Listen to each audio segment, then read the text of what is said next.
This series is called On My Terms. It's a space for conversations with people who are intentionally building lives that are authentic to them, even when those lives don't follow a conventional or linear path. In these conversations, we talk about choice, uncertainty, and what it really takes to live in alignment with yourself. Today, I am sitting down with Dom. Dom's life has always been shaped by movement, from backpacking through Europe to van life and long stretches on the road. This conversation explores what happens when the life you're living no longer fits and the decision to build something different. Dom shares how curiosity led her to van life, how her idea of stability shifted, and what long-term travel taught her in real time. Okay, let's get into it.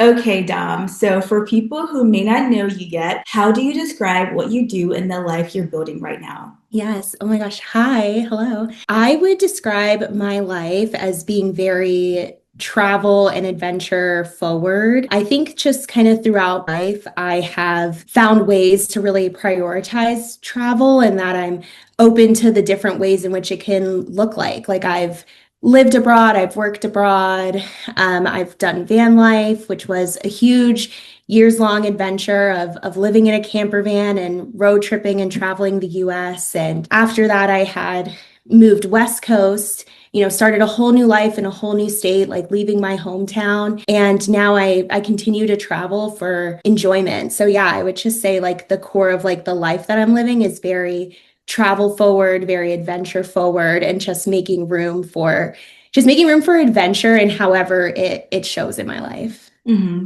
And speaking of adventure, you've clearly had an adventurous spirit for a long time, from backpacking through Europe after undergrad to now traveling in van life. And so I want to know, did that pull toward exploration feel innate, or did it grow as you gave yourself more room to explore? I love that question. I feel like growing up, I was already like one foot out the door when it came to like a life formula of like go to school, get a job, find a husband, get married, have kids. Like I kind of felt like I was already one foot out the door because I grew up in a military family, so we moved a lot. And then also I'm a child of an immigrant, so my mom, she shared culture with me. Like I was very familiar with like sitting on a plane and like landing somewhere that was so different from where I was living. So I feel like I already had a bit of an expanded worldview growing up, but it really was kind of these little steps and moments that just kind of built over time.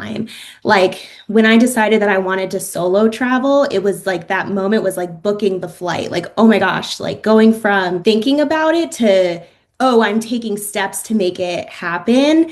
And once you do one, you want to do another and you want to do another, and it just keeps growing. And I think for me, I've kind of reached a point where I'm like, oh, I could do anything. I could live in a van. I could pick up my life and build a life in another state. I could, travel just because, like for fun. Like I'm taking PTO just because, like I'm going to this country just because. And I feel like those little moments of just kind of building over time, it just makes you want to do more and explore more. Like once I did one, I wanted to do another and another, and it just kept growing into this is what I want my life to look like. I like that you said that because I really had a similar experience to you when I booked my first one-way ticket to Hawaii, because I was doing this World Packer experience where I was going to be living in a tent on a honeybee farm, and I've never done that before. But I always saw these like YouTubers of like, van lifing and stuff like that. I was like, I feel like I want to do something similar and like just take a chance. It was after graduation. I did not know what I wanted to do with my life. So I was like, might as well. And so that first step, like you said, buying that ticket was like, okay, I could do it. Like that first step over like that hurdle of like that fear. And so once you start taking baby steps towards like your dream life or like what you want to do, I feel like sometimes it does become easier. Like I still have those moments where it's like scary, but because I had that moment of like buying that ticket and doing that scary thing already, I have like that experience knowing that it will unfold in the way it's supposed to and everything's going to work out. So I'm so happy you brought that up. And so before van life became your thing, what wasn't working about the way you were living? I was reflecting on this and kind of thinking of putting myself back into where I was before that kind of that change moment. That change moment for me was looking at dealerships to look for a van where I was like, oh, we're going from thinking about it to doing it. And before that, I had finished grad school and I took some time to travel. So I took some gap time. I didn't work right away. And I absolutely like recommend that for anyone who's thinking about, I want to travel, I want to take some gap time. If it's 3 months, if it's 6 months, if it's a year, if it's 2 weeks, do it. It's such a special experience. And then going from that to a 9 to 5 where I was like, just to kind of share, I was having a really hard time. I was crying after work. I was, kind of having a really difficult time in my role and just kind of felt like every single day was the same. Like I would wake up, I'd get on my computer, I'd watch TV, I'd go to bed, and then I'd kind of start the day over. And I just kind of felt like I had all these introductions to all these different like aspects of like what life can look like from traveling, from living abroad. I did a similar experience where like I had a job abroad and they provided me housing. And so it was like this whole experience of getting to be somewhere else where I was like, I know that there is more. And I was just having kind of a really hard time with that. And I, had ideas of doing van life, but it was kind of this moment of, I want to do something different. Like, I don't want my everyday to feel like this. And it was that moment of looking at dealerships, going to a dealership, looking at vans where I was like, oh, like I could change my life. Like I could do this differently and kind of that like faith and that hope of I could make this happen, I think was really what kind of shifted that. So yeah, I was very unhappy in work. I felt like my day was very monotonous, especially after living in a different way and seeing that other ways were possible. I was like, there's no way. I have to figure out another way. And that just really drove me towards van life. And from what you're describing, it feels like you had a lot of internal dialogue, like talking to yourself, like, okay, this isn't working. Okay, what do I want to do? How do I make this happen? And so I want to ask, in one of your captions about van life, you said, I'm so glad I listened to that voice that told me to go for it. And so I want to know, what did that voice sound like at the time? And what did it ask you to risk? The voice at the time, I really resonate with the like, there has to be something else.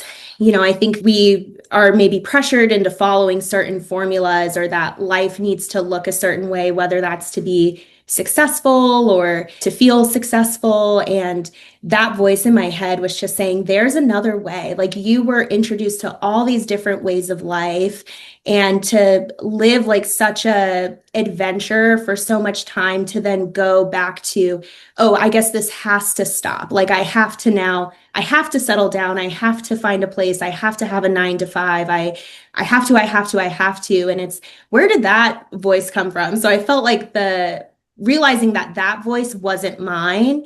And I was like, okay, but what is my voice saying? And my voice was saying, there has to be something else. And let's do it. And for me, it's like if something is always on your mind, like it was an everyday thought of there's got to be something else. And I'm like, if you're thinking something every single day, that might be your sign to listen to it, to befriend it and be like, what do you want? Like, what do you want from me? Like, what are your visions? What are your ideas?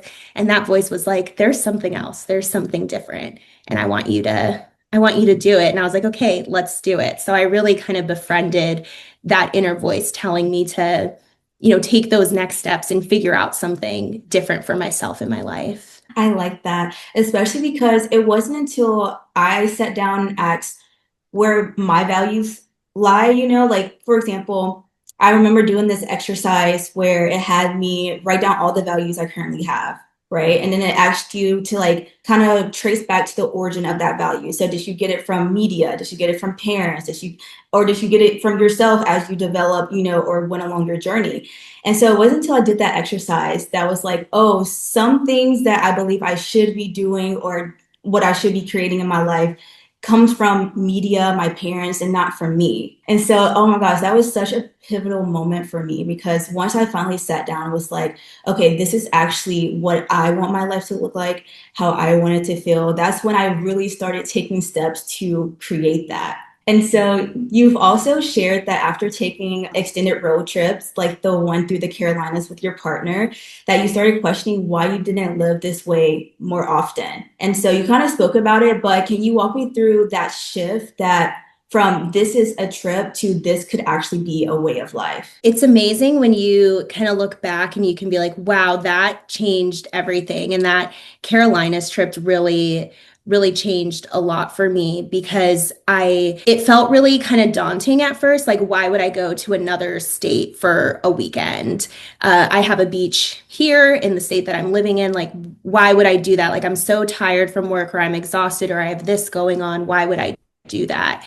And then it was kind of this moment of, oh, that wasn't so bad, to get in the car, to drive a couple hours. And I got to have it completely reset my week of, wow, I just got in the car and spent a weekend somewhere else. And it completely shifted how I experienced the rest of that week. So I think kind of seeing like how I felt and the way that it showed up in the next couple of days of my life to say, wow, that wasn't so bad. Like getting in the car, driving a couple hours, and then to say, looking online and seeing people who lived in vans, who did that all the time, and where I was like, oh, this feeling that I loved and that I enjoyed, that completely changed my week. Other people do it all the time. And I kind of had this thought of, why not also me? And so we kind of kept, every other weekend we would find a new place to road trip to, something new to do.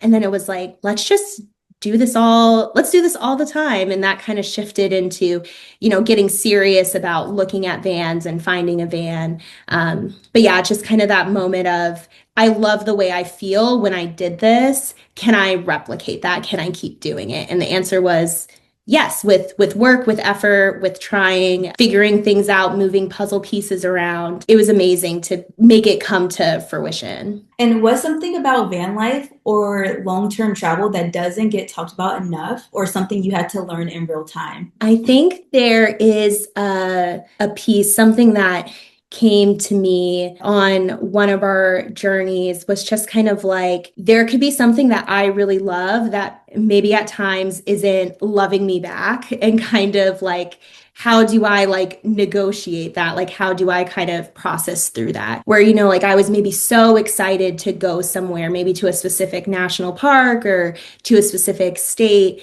And then I just was kind of having a hard time, like maybe having some really rough interactions, or things just kept going wrong, and kind of having this moment of like, I love this thing so much. Like I poured my whole life into it and it's not loving me back right now. And I think one of the ways that I kind of processed that and worked through that is that most things in life like aren't consistent. Like there's going to be great days, there's going to be bad days, like just like how kind of any life that you live, it's not going to always be sunshine and rainbows and always a positive experience, but it's kind of like what you make of it, that the hard times make it worth it. The car problems, the, navigating uncomfortable conversations, but being able to move forward and still have a good day, making room to maybe still, cry or be frustrated about the things that didn't go well, but that doesn't have to ruin the entire experience. But yeah, I'd say definitely figuring out kind of some of those resilience pieces where even though it's really fun and really enjoyable, there's actually things that can be really hard about living on the road and traveling, and just kind of figuring out ways to still like move forward and navigate it, because right, it's not going to always just be 100% positive all the time, even though you really want it to be. You're like, I'm traveling, I'm living the life I want, but it's important to still kind of figure out how you're going to navigate those hard moments or those hard days. I like that. And so now we're on to our last question. I ask this question to all of my guests. And so the question is, for life to feel and look authentic to you, what terms are required? Thank you. I love this question. And for me, thinking about my life, it's that my enjoyment, so things that I really love, my friends, my family, travel, adventure, living in the state that I want to live in, like all of that is plan A, and everything else will kind of fall into place, rather than being in a position where I'm thinking, oh, I'll wait till I retire, or I'll wait until I have enough PTO or whatever that might be. That instead I want to build a life where the things that I love and enjoy are my plan A. I love to travel. I love spending time with my friends and family and my spouse, and that I really want that to be kind of like the forefront of my life, and making other things in my life fit so that that can be the case. That was such a beautiful answer. Oh my gosh. Thank you so much for sharing. Thank you for having me. Yeah. Of course.